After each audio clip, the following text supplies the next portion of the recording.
J'aime me balader dans les cimetières. Je sais que c'est un peu abrupt présenté comme ça, mais ne voyez rien de particulièrement morbide là-dedans, ni même un loisir relativement marginal de face gothique. C'est juste le lieu en lui-même, le calme qu'on y trouve. Personnellement, j'y ressens une profonde sérénité, comme s'il s'agissait de l'endroit parfait pour se retirer temporairement du monde, s'évader mentalement, vagabonder. Je m'appelle Fred, j'ai la trentaine passée depuis peu, et au moment où je m'apprête à vous conter l'épisode le plus incroyable de ma vie, je suis condamné à vivre avec un secret des plus inavouables, un secret que je ne peux plus retenir en moi. Si je ne peux me résoudre à en parler à mes proches, au moins pourrais-je me délivrer de ce fardeau auprès de lecteurs inconnus. Tout a commencé durant une période de congé que j'avais choisi de passer chez mes parents, à l'orée d'un petit hameau montagneux, au cœur de la campagne française et de ses attraits. C'était le début du printemps, et l'air commençait à se réchauffer. J'adorais retrouver le charme omniprésent de la nature, loin des tumultes urbains. Par ailleurs, si je vous parlais plutôt de ma fascination pour les cimetières, ce n'était pas anodin. Il y en a toujours eu un tout près de la maison familiale. Naturellement, au moment où toute cette histoire débute, j'étais parti y faire une énième excursion. Le lieu en lui-même n'a rien de particulier, si ce n'est un cyprès solitaire trônant près d'une de ses bordures. C'est un petit cimetière de campagne. Et il y avait aussi le vieux Gaston, qui y travaille comme gardien. On pourrait croire que c'est un genre de fossoyeur, mais son travail consiste essentiellement à prendre soin des tombes, faire un peu de jardinage et veiller à prévenir tout acte de malveillance. Pour ce que je me souvienne, le vieux Gaston a toujours été là, et il a bien sûr pris l'habitude de me voir traîner dans le cimetière depuis que je suis tout petit. Bien que peu loquace et légèrement excentrique, nous nous saluons amicalement chaque fois que je m'y rends. J'imagine que nous avons toujours partagé le même engouement pour ce lieu. Mais peut-être vous posez-vous la question de l'origine d'une affection si particulière pour ce genre d'endroit.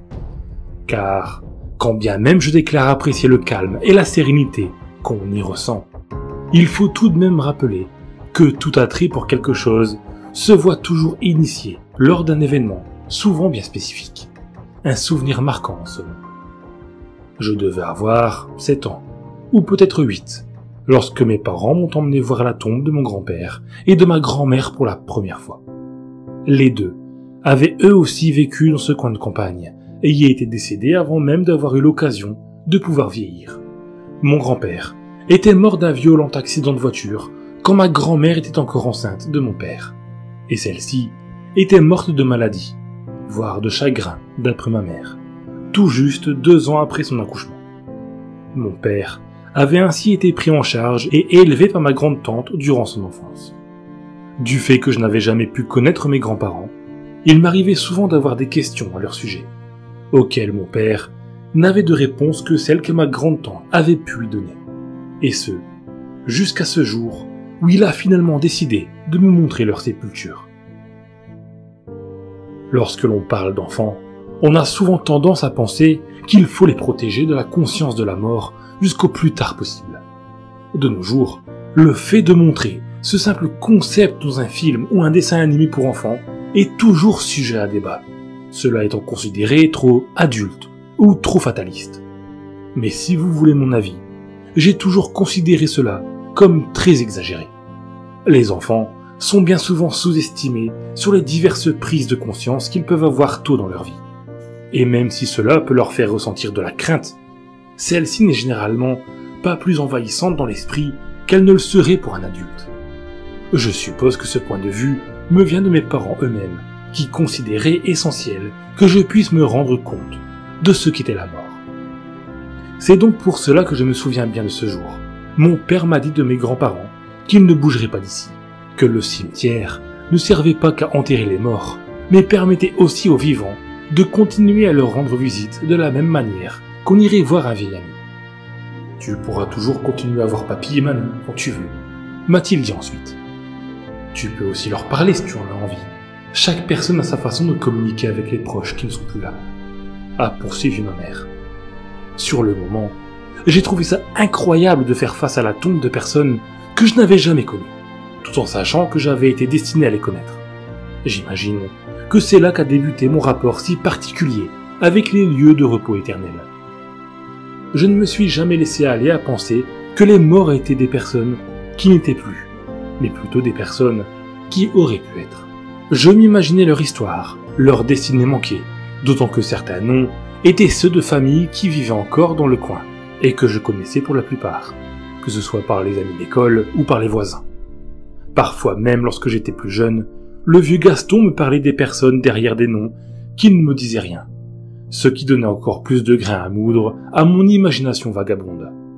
Très tôt, je me suis définitivement senti lié à cet endroit. Néanmoins, c'est lors de cette énième et singulière promenade, durant la visite à mes parents, que j'évoquais plus tôt, que tout a basculé. Alors que je finissais mon habituel tour de cimetière, tout en fumant une cigarette, je me suis arrêté quelques instants pour contempler la tombe de mes grands-parents. Je me plantais toujours devant eux pendant quelques minutes, juste avant de repartir. C'était comme une sorte de rituel. Il arrive que l'on se plaise à conserver certains réflexes que l'on possède depuis l'enfance, que ce soit par habitude ou par simple envie. Devant la tombe, diverses pensées me sont venues en tête, comme d'ordinaire, toujours dans cette thématique de ce qui aurait pu être. Mais ce jour-là, plus que d'habitude, j'ai été pris d'une étrange mélancolie, un sentiment proche de la tristesse, de celui que l'on ressent lorsqu'on est frappé par cette sensation d'avoir raté une occasion importante dans notre vie. Dans mon cas, il s'agissait probablement de celle de n'avoir jamais pu connaître des personnes censées m'être proches. Cette fois, debout devant la stèle, j'ai formulé une sorte de vœu silencieux dans mon esprit, comme si je souhaitais avoir la possibilité de pouvoir un jour rencontrer mon grand-père et ma grand-mère, de pouvoir parler avec eux, leur poser mille et une questions. Cela m'est venu comme ça, alors que j'étais frappé par l'émotion. Après cette requête mentale, empreinte de regret, je suis resté sur place pendant encore quelques minutes, songeur, et suis finalement parti. Il était temps de rentrer. C'était la fin de l'après-midi, et le soleil commençait lentement à disparaître. Mais en me dirigeant vers le portail de l'entrée, j'ai eu une drôle d'impression. En passant les battants métalliques, j'ai tourné la tête vers les vieux tenants métalliques rouillés de ces derniers, et j'ai été frappé de surprise lorsque j'ai constaté qu'ils étaient éclatants de peinture fraîche. Même leur métal, tordu par la vétusté, comme il avait toujours été à mes yeux, semblait avoir été remis à neuf. Vous savez, c'est ce genre de moment où vous avez l'impression de constater quelque chose d'étrange, mais qui en fait peut s'expliquer de façon assez logique si vous acceptez de rationaliser. Et cela a été mon cas. Je me suis simplement dit que ce devait être l'œuvre du vieux Gaston, qui s'était enfin décidé à donner un petit coup de neuf à ce portail tout délabré. Mais aussi explicable que cela pouvait se révéler être, je ne pouvais me débarrasser de la curieuse impression qui s'était infiltrée en moi. Et à raison, car ce soir-là, ce détail était loin d'être le seul changement dont j'allais être témoin, et de très loin. Alors que je sortais du cimetière, et que je traversais la rue qui rejoignait l'allée dans laquelle se trouvait la maison de mes parents, j'ai remarqué deux détails assez intrigants. Pour commencer, une ancienne boulangerie, fermée depuis des années, présentait une devanture parfaitement éclairée, et l'on pouvait distinguer à travers la vitrine ce qui semblait être le propriétaire, s'apprêtant à fermer pour la nuit. Sur le coup, je n'ai pas été particulièrement étonné de constater qu'un commerce fermé depuis autant de temps ait pu rouvrir du jour au lendemain, lorsqu'un nouveau propriétaire en faisait l'acquisition. Mais plus que cela, ce qui me surprenait, c'était que la devanture que je contemplais à ce moment-là se trouvait dans un état plus que correct, et que la vitrine était parfaitement propre. Ce qui n'allait pas là-dedans, c'est que l'établissement que j'avais aperçu la dernière fois, c'est-à-dire la veille en empruntant cette même rue au même moment de la journée, avait plus que jamais besoin d'un bon ravalement de façade. Et j'avais du mal à imaginer qu'un tel travail ait pu être réalisé en une seule journée. Non, cela m'a définitivement paru plus qu'étrange. Mais je n'étais pas au bout de mes surprises. Le prochain détail que j'allais remarquer serait de taille. Au moment de m'engager sur le chemin de l'allée où se trouvait la maison de mes parents, je ne m'en suis pas rendu compte. C'est après quelques pas que j'ai pris conscience que quelque chose était inhabituel. Et pour cause, sous mes pieds, Une irrégularité de relief à laquelle ce chemin, pourtant si familier, ne m'avait jamais habitué. De la terre. Le chemin était en terre battue. Mais rien de bien inhabituel dans certains coins de campagne, me direz-vous. Le fait est que ce chemin, que je connaissais bien, n'avait jamais été en terre. Je peux vous l'assurer. Je l'avais toujours connu goudronné, et je savais que c'était même déjà le cas quand mes parents avaient fait construire leur maison. Je n'y comprenais rien, et plus j'y réfléchissais, plus il m'était impossible de trouver une explication rationnelle. Est-ce que j'étais en train de rêver? Tout cela n'avait aucun sens. Étais-je victime d'une hallucination? Avais-je une tumeur dans le cerveau? Ou étais-je bel et bien dans un rêve? Difficile à dire, mais cela s'avérait d'autant plus effrayant de faire face à quelque chose que je savais irréel. J'ai néanmoins décidé de poursuivre mon chemin jusqu'à la maison, histoire de reprendre mes esprits avant d'en parler à mes parents. Mais une fois arrivé à destination, mon cœur a manqué un battement.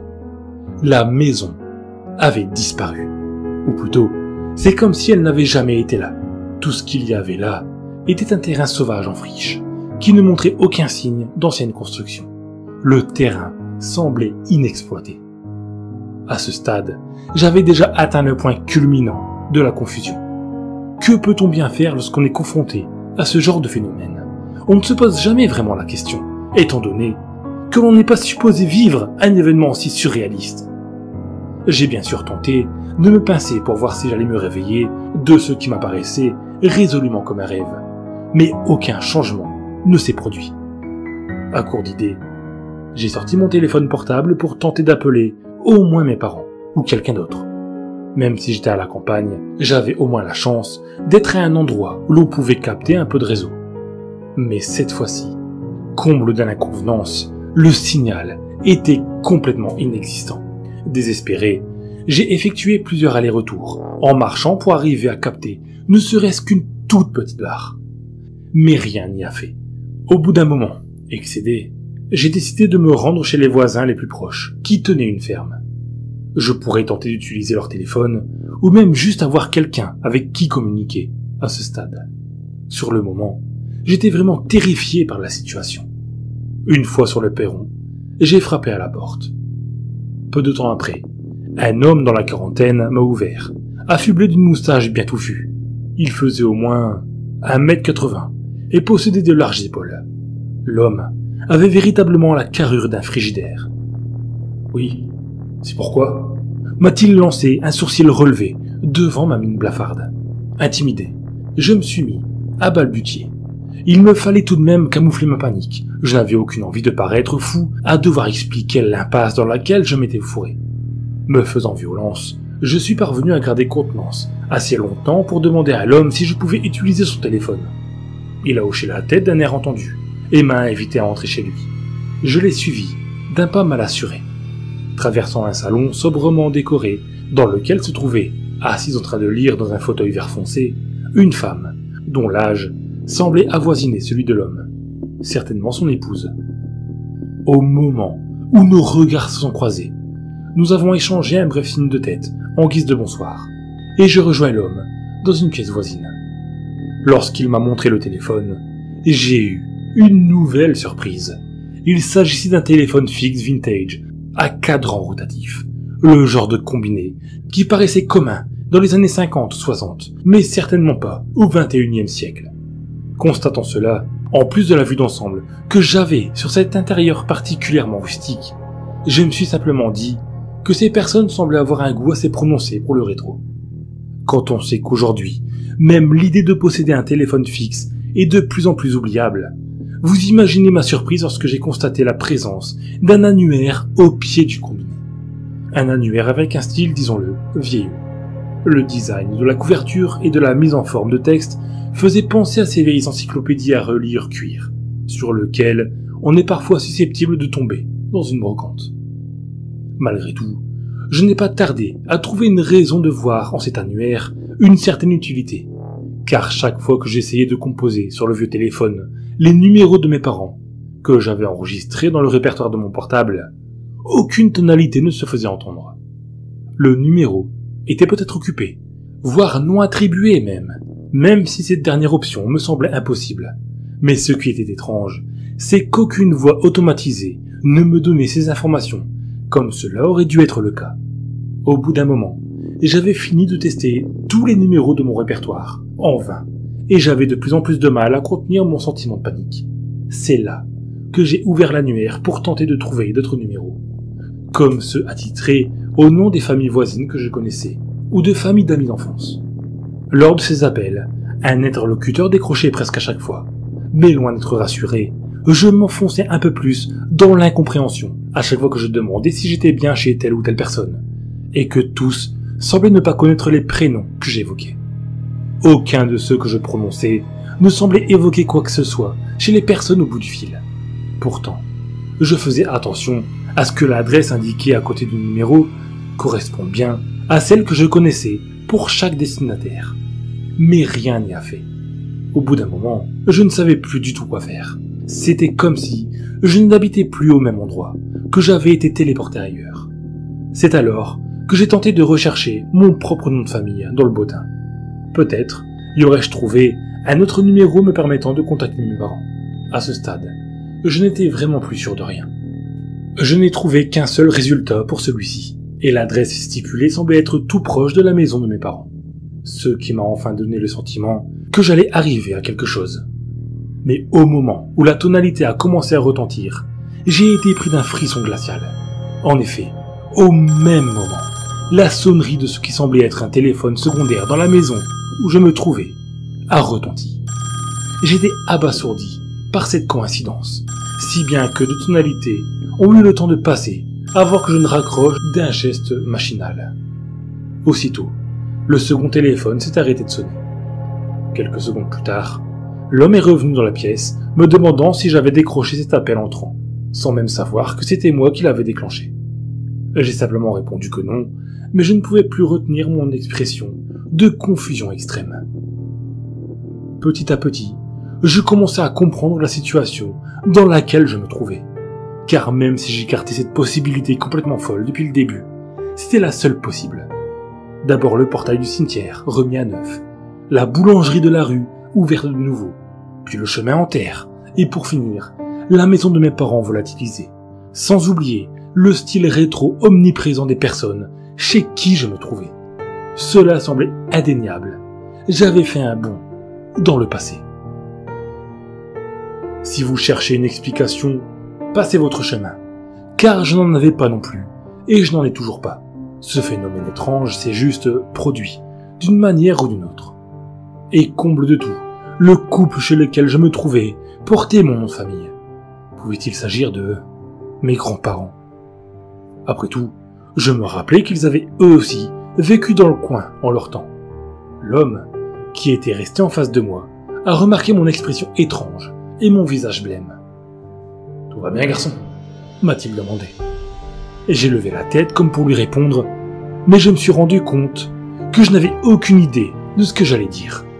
Je savais bien qu'il me fallait expliquer ma situation, mais encore une fois, impossible d'être honnête sur ce qui m'arrivait sans passer pour un fou. Or, il s'avérait que j'étais bel et bien remonté dans le passé. Je n'avais pas envie de vérifier par moi-même les méthodes employées à l'époque pour s'occuper de personnes considérées comme aliénées. Inventer une histoire à raconter au couple, peut-être même l'attendrir avec ce bobard.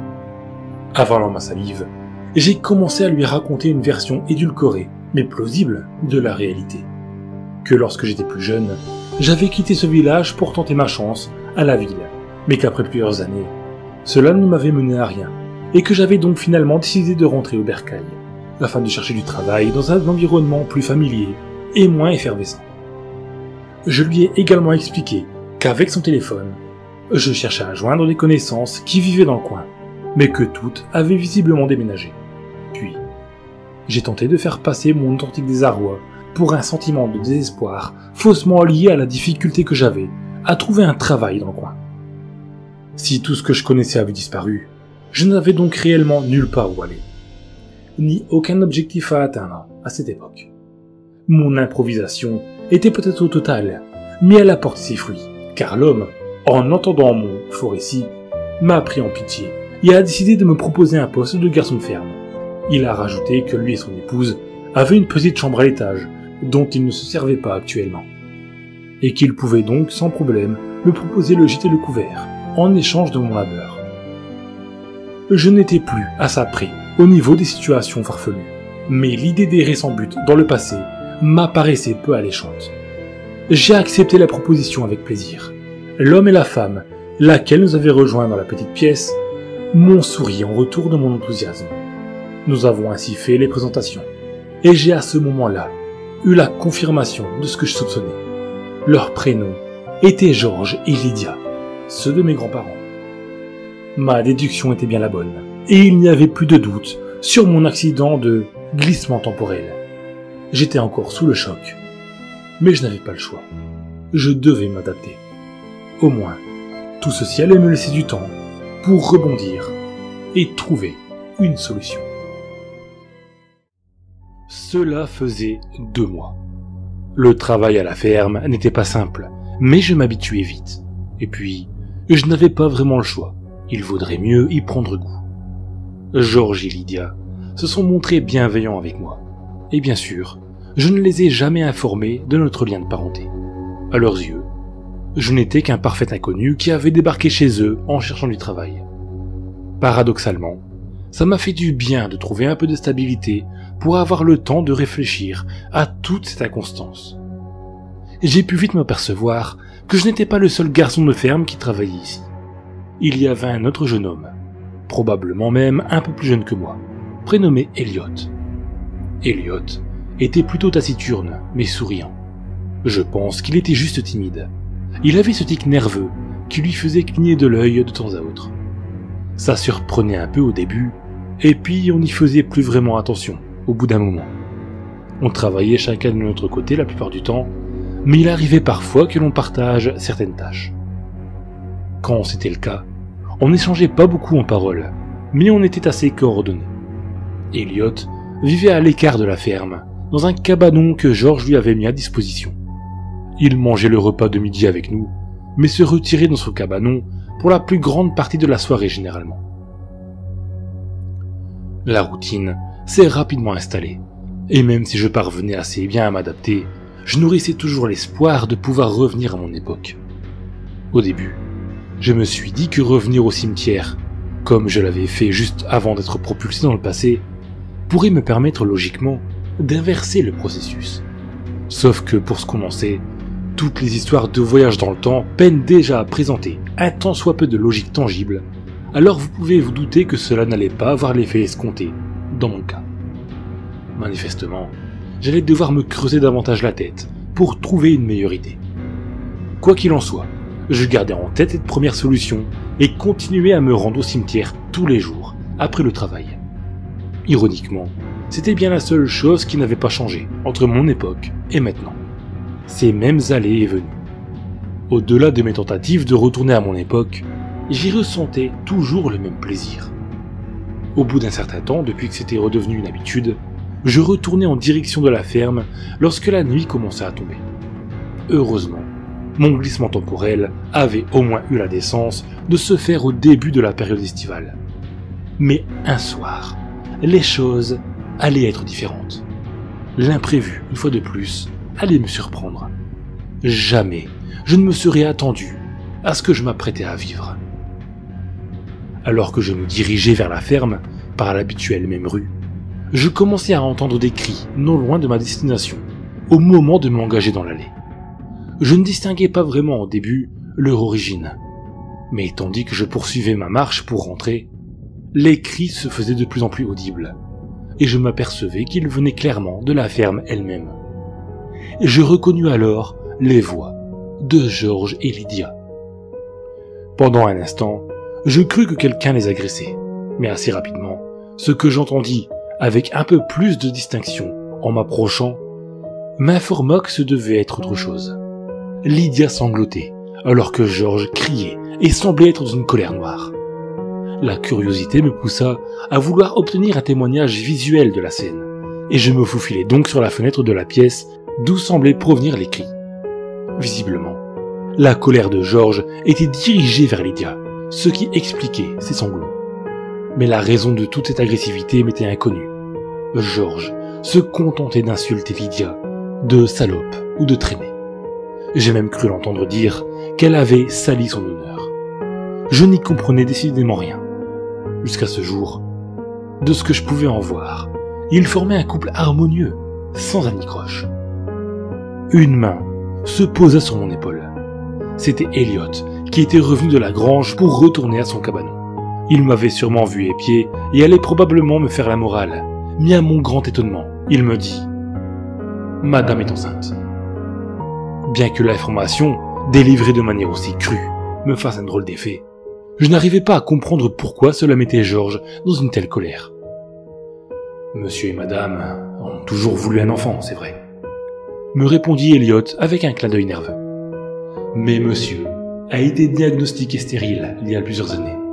Madame n'est pas censée pouvoir tomber enceinte. Pas de lui en tout cas. La situation était claire. George avait aisément déduit l'adultère de cette grossesse. Bien que je concevais qu'une telle situation pouvait mettre un sérieux chaos dans un couple, j'étais attristé de découvrir que mon grand-père pouvait se montrer aussi violent verbalement. Pendant un instant, j'eus envie d'intervenir, mais quelque chose me disait qu'il n'en sortirait rien de bon. Plus tard dans la nuit, en repensant à cet événement, je ressassais dans ma tête le fait que cette personne que je croyais être le père de mon père n'était au final rien d'autre qu'un pauvre mari cocufié, dont la biologie n'avait au final laissé aucun héritage génétique. Aucun membre de ma famille ne m'avait jamais parlé de cette histoire. L'ignoraient-ils eux aussi? Toutes ces questions me taraudaient et m'ont tenu éveillé une bonne partie de la nuit. À partir du lendemain, les jours, puis les semaines, se sont poursuivis dans la même routine. Le seul changement était l'animosité presque constante de George envers Lydia. Elliot et moi, nous sentions bien qu'il se retenait de lâcher ses nerfs sur elle. Ça aurait pu être une bonne chose si, pour le coup, il n'avait pas pris l'habitude de se montrer des plus désagréables avec nous afin de compenser sa colère. Je faisais profil bas. Je m'estimais déjà heureux que George ne m'ait pas foutu à la porte sur un coup de tête à cause de tout ça. Mais au final, je me dis parfois qu'il aurait peut-être mieux valu. Un soir, que la nuit était déjà tombée depuis un bon moment, George semblait ne plus pouvoir vivre dans ce malaise et décida de laisser éclater sa colère sur Lydia, plus qu'il ne l'avait jamais fait auparavant. J'étais déjà remonté dans ma chambre à ce moment-là, et l'air était vibrant. Je ne suis pas très courageux de nature, mais je voulais au moins tenter de m'interposer.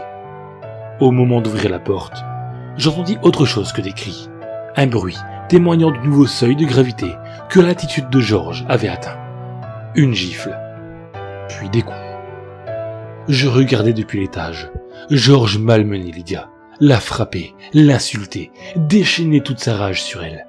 J'étais horrifié. Je n'avais jamais été témoin d'une scène aussi violente.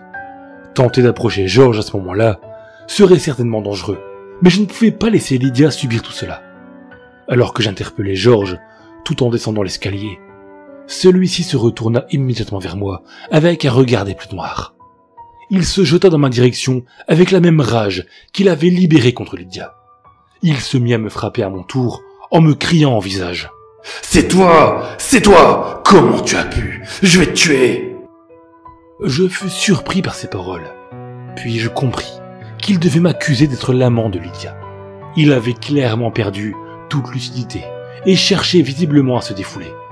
Mais sous la pluie de coups de cet homme à la carrure d'un golem, je n'avais aucune chance de me défendre, et j'ai vraiment cru que j'allais mourir. Quand soudain, George se stoppa net. Il est resté immobile pendant un instant, puis il s'est écroulé de tout son poids sur moi. Elliot trouvait derrière un couteau à la main, du sang coulait sur la lame. George ne bougea plus. Il donnait l'impression que sa colère était restée figée dans l'expression de son visage. Elliot m'aida à m'extirper de sous le corps de George, et alors que je reprenais mes esprits, j'entendis la voix de Lydia. « Mon amour, merci, merci. » Je me tournai dans sa direction et constatai qu'elle enlaçait et embrassait Elliot. « Tout va bien, ne t'inquiète plus, » lui disait-il. Je mis un instant avant de comprendre. À peine venais-je de perdre celui que je croyais être mon grand-père, que je me trouvais en présence de la personne que je n'aurais jamais soupçonné qu'il puisse l'être. Mais la scène qui se jouait devant moi, tendait à me prouver le contraire. Elliot serait le véritable géniteur de mon paternel. À ce stade, je ne sais pas si je devais voir cela comme un signe. Mais je commençais de plus en plus à voir ce glissement temporel comme un phénomène qui m'est arrivé pour une raison, comme si quelque chose de plus grand que moi avait décidé de me montrer une vérité que je cherchais. Ou bien c'était juste une version de la vérité, telle que j'aurais pu l'imaginer, au même titre que les dizaines d'autres lorsque je me questionnais à propos de la vie de mes grands-parents. Quoi qu'il en soit, sur le moment, je n'avais pas le temps de philosopher. J'étais toujours assis sur le sol, à moitié abasourdi, et Elliot s'était penché sur moi. Un clin d'œil nerveux le prit, puis il me dit « On doit s'occuper du corps ». Il avait décidément une manière très crue de dire les choses. Je restais sans voix pendant un instant, ne sachant pas trop quoi répondre. Mais Elliot me rassura. « On est impliqués, tous les trois, » me dit-il. « Faut qu'on se serre les coudes. » Il m'expliqua alors une idée qu'il avait eue pour se débarrasser du cadavre, qu'il avait vu ça dans un film, La mort aux trousses, où des personnages tentent d'en assassiner un autre en le forçant à être ivre et en le mettant au volant d'une voiture sur une route à flanc de falaise. Le plan d'Elliot consistait à s'en inspirer, excepté que la personne n'était pas ivre, mais morte dans notre cas de figure. Le but étant que son corps puisse être retrouvé dans ce que les gens croiront être un accident. Je n'étais bien sûr pas du tout emballé par tout ça. À vrai dire, qui le serait? Mais je décidai de m'adapter. Elliot m'avait sauvé la vie après tout. Nous prîmes la voiture de George avec son corps à l'arrière, tandis que Lydia était restée à la ferme pour nettoyer le sang. Je vivais la nuit la plus intense de ma vie. Nous arrivâmes suffisamment haut, au niveau d'un col, à l'endroit d'un virage où une sortie de route pouvait paraître complètement plausible pour un conducteur imprudent. Une fois la voiture bien placée, plus haut sur la route, afin qu'elle ait le temps de prendre à cette vitesse en la dévalant pour fracturer la bordure de celle-ci, nous sortions de la voiture afin de placer le corps de George sur le siège conducteur. Elliot desserra le frein à main de l'extérieur, et le reste s'enchaîna, comme anticipé. Le bruit qu'avait fait la voiture en s'écrasant en bas nous laissait clairement comprendre que la blessure mortelle qu'Elliot avait infligée à George allait fort probablement passer inaperçue sur son corps désormais semblable à de la charpie. J'étais encore sous le choc. Depuis le moment où George avait fondu sur moi, j'étais passé en pilote automatique. Je me laissais complètement porter par le courant. Si Elliot avait voulu se débarrasser de moi, un témoin gênant, il n'aurait eu aucun problème à le faire à ce moment-là. Mais il n'en était rien. Au contraire, il se comportait avec moi comme si on était des complices qui se connaissaient depuis longtemps. Il avait même l'air content que je sois à ses côtés durant cet instant. Nous fîmes le chemin du retour à pied, bien obligé. Cela nous prit tout le reste de la nuit. C'était le petit matin quand nous arrivâmes à la ferme. Juste après avoir passé le perron, nous constations que Lydia était encore réveillée. Elle avait visiblement fini de nettoyer le sang. Lorsqu'elle vit Elliot, elle le prit dans ses bras et l'embrassa. Je me sentais mal à l'aise, avec cette sale impression de n'être qu'un vulgaire complice otage. Même si Elliot ne m'avait jamais menacé, à aucun moment. Je ne savais plus quoi penser à ce moment-là. Lui avait l'air si détaché. Je me remis à espérer que tout cela n'était qu'un rêve très long et que j'allais bel et bien finir par me réveiller. Il paraît qu'il est possible que certains rêves s'étalent sur une durée assez longue, comme plusieurs mois, voire plusieurs années. En y repensant, j'espérais vraiment qu'il pouvait s'agir de ça. Tout ce que j'y vivais était trop, bien trop. Mais les jours ont continué à se succéder. La voiture avait été retrouvée peu de temps après, et au moment de l'extraction du corps, il s'est avéré tellement méconnaissable qu'il n'a pu être identifié que grâce à ses dents. Comme Elliot l'avait espéré, ou peut-être même complètement prévu, l'événement a été classé comme un accident. Aucune enquête n'a été ouverte. J'ai continué à vivre à la ferme pendant quelque temps. Lydia m'avait laissé continuer à occuper la chambre. Elle et Elliot n'osaient pas encore vivre leur histoire au grand jour, de peur que les gens jasent. Alors il décida de rester dans la peau du simple garçon de ferme qu'il avait toujours été. Je partais à la dérive. La vie dans cette époque, qui n'avait pourtant pas si mal commencé pour moi, s'est rapidement transformée en quelque chose de terrifiant. Et le fait que Lydia et Elliot parviennent à demeurer aussi détachés de ce que nous avions vécu tous les trois n'arrangeait pas mon traumatisme. J'aurais presque préféré qu'ils se sentent aussi mal que moi, pour au moins ne plus être seul à vivre cette épreuve. Georges s'était avéré être un sale type, mais je ne pense pas qu'il avait mérité ça. Soudainement, j'ai pris conscience de quelque chose. Je n'avais plus fait d'escapade au cimetière depuis son inhumation. Je n'avais même plus la tête à trouver ce genre de lieu attrayant, probablement parce que mon rapport à la mort avait changé au-delà de tout ce que j'aurais pu croire. Et pourtant, ce jour-là, je sentais que je devais y aller, plus que n'importe quel autre jour. Je devais au moins voir la tombe de Georges une dernière fois. Je me mis donc en route. Une fois sur place, je me plaçai devant la sépulture. Je restais stoïque à la regarder pendant plusieurs minutes. Il faisait froid, et l'hiver n'allait pas tarder à montrer le bout de ses flocons.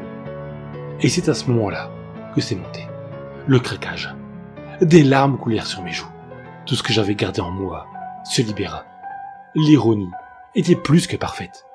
J'étais allé à la tombe de mon grand-père des dizaines de fois, avant que tout ceci m'arrive, sans lâcher une seule larme, et me voilà dans une situation semblable à ces dizaines d'autres, incapable de retenir le moindre millimètre cube de pleurs. J'en vins même à me genouiller pour prendre ma tête dans les mains. Tout ceci s'avéra finalement très cathartique. Mais tout s'arrêta quand j'entendis une voix étrangement familière. « Hé, le jeune, faut pas rester là. Vous allez vous cailler les miches. » Je restai figé un instant en reconnaissant cette voix. Je me retournai alors pour constater, comme pressenti, la silhouette du vieux Gaston, au loin, qui me faisait signe en souriant. C'est pas parce qu'on vient de sortir de l'hiver qu'il faut rester aussi longtemps dehors le soir. Je faillis hurler de joie. Je n'arrivais pas à y croire. Sa présence était bel et bien la preuve que j'étais parvenu, je ne sais trop comment, à revenir à mon époque. Ma première réaction fut de courir vérifier le portail du cimetière. Je dois dire que je n'avais jamais ressenti une telle euphorie en passant mes mains sur la rouille rugueuse du métal froid. Je n'avais plus de temps à perdre. Je fonçais retrouver la maison de mes parents. Je ne savais pas encore si j'allais leur raconter tout ce qui m'était arrivé, ou si j'enterrerais ça à jamais dans les tréfonds de ma mémoire. Mais tout ce que je voulais à cet instant précis, je l'avais là, enfin. En sortant hors du cimetière, je fis un signe de revoir au vieux Gaston. Celui-ci me répondit par un signe de la main, et par un clin d'œil. Mais un clin d'œil étrange, par le genre qu'on en fait, sur commande.